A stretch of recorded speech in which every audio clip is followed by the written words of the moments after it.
కేవలం సగ్గుబియ్యము పెసర్లు ఉంటే చాలు ఈ బ్రేక్ఫాస్ట్ ప్రిపేర్ చేసుకోవడానికి అని లాస్ట్ వీడియోలో చూసాం కదా.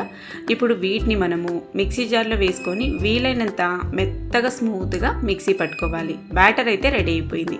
ఇప్పుడు ఇందులోకి నానబెట్టుకున్న ఇడ్లీ రవ్వను కూడా పిండేసి వేసుకుందాం. చేత్తో ఒకసారి ఈవెన్గా బాగా మిక్స్ అయ్యేలాగా ఇలా నలుపుకుంటూ మిక్స్ చేసుకొని గరిటెతో ఒకసారి బాగా మిక్స్ చేసి నైట్ అంతా పులియడానికి అయితే పెట్టుకుందాం. ఈ రెసిపీ వచ్చేసి బరువు తగ్గడానికి, డైట్లో ఉన్నవారికి, వెయిట్ లాస్లో ఉన్నవారికి, మొత్తానికి 1 ఇయర్ బేబీ నుంచి పండు ముసలివారి వరకు ఎవరైనా తినొచ్చు. ఆరోగ్యానికి కావాల్సిన ప్రోటీన్స్ దొరుకుతాయి, అలాగే చాలా మంచిది. నేను ఇక్కడ కావాల్సినంత బ్యాటర్ తీసుకొని మిగతాదైతే ఫ్రిడ్జ్లో స్టోర్ చేసుకుంటున్నా. నెక్స్ట్ దీంతో ఇంకా డిఫరెంట్గా ప్రిపేర్ చేసుకుందాం, అవి కూడా పోస్ట్ చేస్తాను.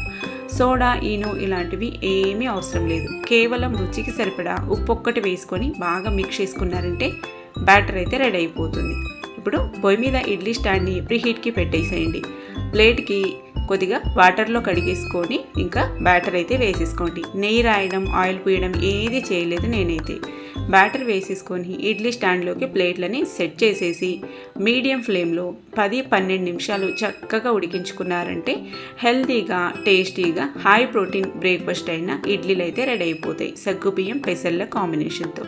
ప్లేట్ని స్టాండ్ నుంచి తీసిన వెంటనే తీయకుండా ఒక 2 మినిట్స్ వదిలేసి మీరు ఇడ్లీలు తీసారంటే ప్లేట్కి అంటుకోకుండా చక్కగా ఊడొచ్చేస్తాయి. చూసారు కదా ఎంత స్పాంజీగా ఉన్నాయో.